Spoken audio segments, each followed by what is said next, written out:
Bonjour à tous, quel bonheur de nous retrouver cette fois pour la plus grande course au monde, n'ayons pas peur de l'expression, le prix de l'Arc de Triomphe qui va se disputer ce dimanche avec des chevaux que j'apprécie beaucoup, des cracks au départ.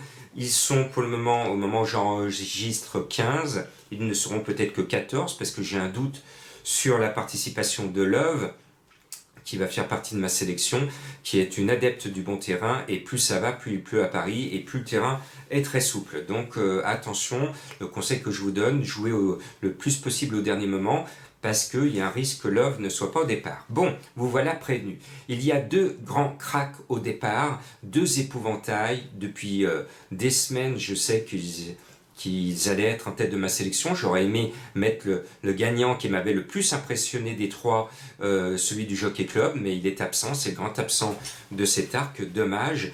Sinon, ces trois poulains d'exception auraient été en tête de ma sélection, ça aurait été mon tiercé pratiquement à coup sûr. Eh bien moi je mets le 10 à Dayard, je me pose pas de questions. Son jockey l'a choisi.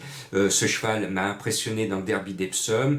J'aime quand la logique des meilleurs est respectée. Les Anglais et les Irlandais ont démontré qu'ils sont les meilleurs sur les Français cette année. La logique va être respectée. Ce sont eux, en 2021, les meilleurs. Ce sont eux, normalement, qui vont gagner. Normalement, oui, le prix de l'Arc de Triomphe. Et puis le 11, Hurricane Lane, bon, il s'est planté le jour du derby d'Epsom, mais ce jour-là, il avait des excuses, il s'est déchiré, et donc il n'était pas équilibré comme il faut. Et sa troisième place est même remarquable. Voilà, on a deux chevaux capables de gagner l'Arc de Triomphe. Et je pense que c'est soit l'un, soit l'autre. Et puis après, en bas de tableau, je vous ai mis l'entraîneur de Godolphin. Et maintenant, je vais vous mettre les O'Brien. Et à mon sens, la meilleure chance O'Brien, c'est le 15 Snowfall. Il faut lui pardonner sa seule défaite de l'année. C'est une jolie pouliche que j'aime bien, confiée à Ryan Moore.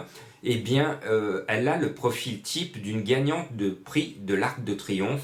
C'est une championne, elle est toute bonne et elle ne va pas taper loin, elle est supplémentée au dernier moment tellement elle est bien. Son entourage a attendu le dernier moment pour valider qu'elle était au top du top et elle arrive dans sa robe de mariée, comme dit une célèbre expression de turfiste.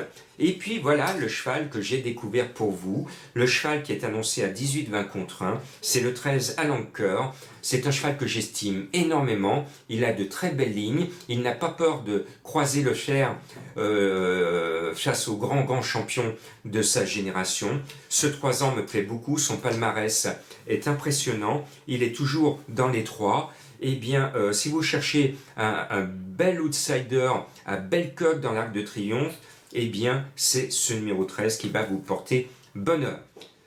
Le 4 Tarnavois fait partie des favoris. Elle a 5 ans, c'est une jument, c'est une mémère, hein, elle a 5 ans, hein, c'est rare. Bon, on l'avait vu avec Enable. Eh bien, elle a fait une saison 2020 exceptionnelle en gagnant aux États-Unis. Elle nous revient dans l'ambition de gagner le prix de l'Arc de Triomphe, mais elle n'est pas toute seule.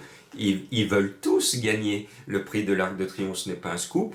Soumillon va essayer de faire une grande performance, mais voilà, je suis peut-être pas plus chaud que ça sur ce numéro 4, hein, en raison de son âge. J'ai l'impression que les 3 ans sont normalement les meilleurs, surtout dans un Arc de Triomphe, quoique les chevaux d'âge de 4 voire de 5 ans ont pour eux l'expérience. Le numéro 8, Mojo Star, c'est l'autre trouvaille de ma sélection. C'est un cheval que j'aime bien.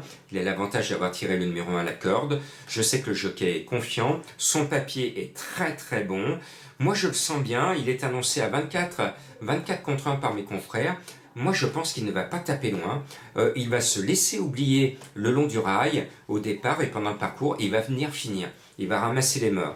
Et puis, le 6, Rabia, était venue l'année dernière ramasser les morts. Elle finit comme une balle 5e de l'Arc de Triomphe. Sa mission est la même. Et je pense que Jean-Claude Rouget va essayer de sauver l'honneur des coqs des Français en mettant ce numéro 6 à l'arrivée avec Christiane Demuro. Ce couple est ô combien redoutable et je pense qu'ils ont tout fait pour nous jouer un petit tour.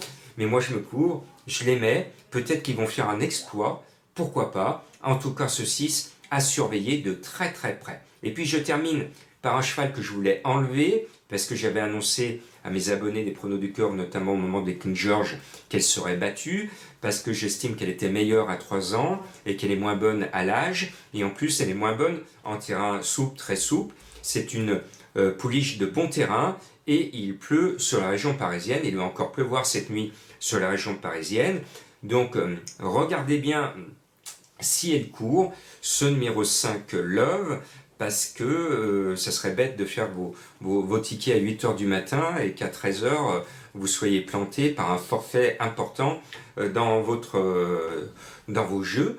Par contre, moi je trouve, c'est ce que je disais l'année dernière, ça sera courageux si Love est bien au départ, parce que je l'avais dit l'année dernière, son entourage a fait l'erreur de ne pas courir l'Arc de Triomphe l'année dernière malgré l'absence de bon terrain, parce que quand on est propriétaire et qu'on a un cheval capable de courir l'Arc de Triomphe, même si c'est pas son terrain, on court l'Arc de Triomphe. On ne dit jamais non à l'Arc de Triomphe, donc j'espère que Love sera un amour de cheval et qu'elle pourra dire oui à l'arc, et que l'Enfranco d'Ettori qui fait son saut de l'ange va pouvoir la sublimer, et pourquoi pas le saut de l'ange après le poteau de l'Arc de Triomphe. Chiche, je mets Love alors que je voulais l'enlever parce que je ne peux pas enlever l'Enfranco d'Ettori. Ça aurait été un autre jockey, je peux vous garantir que je ne mettais pas Love. Voilà, vous êtes prévenus. Et puis j'ai un cheval mystère qui s'impose pour ce dimanche de l'Arc, parce que justement elle a une flèche, et j'espère qu'elle ne va pas finir sur le bûcher celle-là. Bon, et vous en souvenez, voilà, je pense que vous êtes nombreux à avoir trouvé mon énigme du jour. Allez la jouer, bonne chance, bon prix de l'Arc de Triomphe.